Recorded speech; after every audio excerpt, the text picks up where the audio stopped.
Hi ನಮಸ್ಕಾರ. ಇವತ್ತು ನಾನು ನಿಮಗೆ ಓಟ್ಸ್ ಲಾಡು ಮಾಡೋದು ಹೇಗೆ ಅಂತ ಹೇಳ್ಕೊಡ್ತಾ ಇದ್ದೀನಿ. This is specially for your pets ಏನಾದರೂ ಇದ್ದರೆ ನಿಮ್ಮ ಮನೆಯಲ್ಲಿ ಇದು ತುಂಬ ಇಷ್ಟಪಟ್ಟು ತಿನ್ನುತ್ತೆ.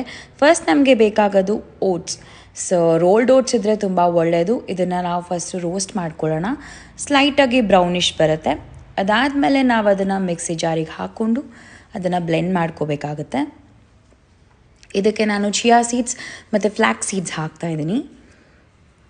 ಸೊ ಅಲಾಂಗ್ ವಿತ್ ದಟ್ ನಾನು ಅದನ್ನು ಬ್ಲೆಂಡ್ ಮಾಡ್ಕೊತೀನಿ. ಸೊ ಬ್ಲೆಂಡ್ ಮಾಡ್ಕೊಂಡ್ಮೇಲೆ ನಿಮಗೆ ಈ ಥರ ಕಾಣುತ್ತೆ. ಆ್ಯಂಡ್ ಲಂಪ್ಸ್ ಏನಾದರೂ ಇದ್ದರೆ ನೀವು ಅದನ್ನು ಸ್ವಲ್ಪ ಕಲಿಸ್ಕೊಂಡು ಲಂಪ್ಸು ಗಂಟೆಲ್ಲ ತೆಗಿಬೇಕಾಗುತ್ತೆ. ಸೊ ಅದಾದಮೇಲೆ ನಾನು ಇದಕ್ಕೆ ಪೀನಟ್ ಬಟರ್ ಹಾಕ್ತೀನಿ. ಸೊ ಪೀನಟ್ ಬಟರ್ ನೀವು ಜಾಸ್ತಿ ಶುಗರ್ ಇಲ್ಲದೆ ಇರೋ ಥರದ್ದು ಚೆನ್ನಾಗಿರೋ ಬ್ರ್ಯಾಂಡನ್ನು ಚೂಸ್ ಮಾಡಿ ತೊಗೊಳ್ಳಿ. And coconut oil cold pressed ಹಾಕ್ತಾಯಿದ್ದೀನಿ ನಾನು ಇದಕ್ಕೆ.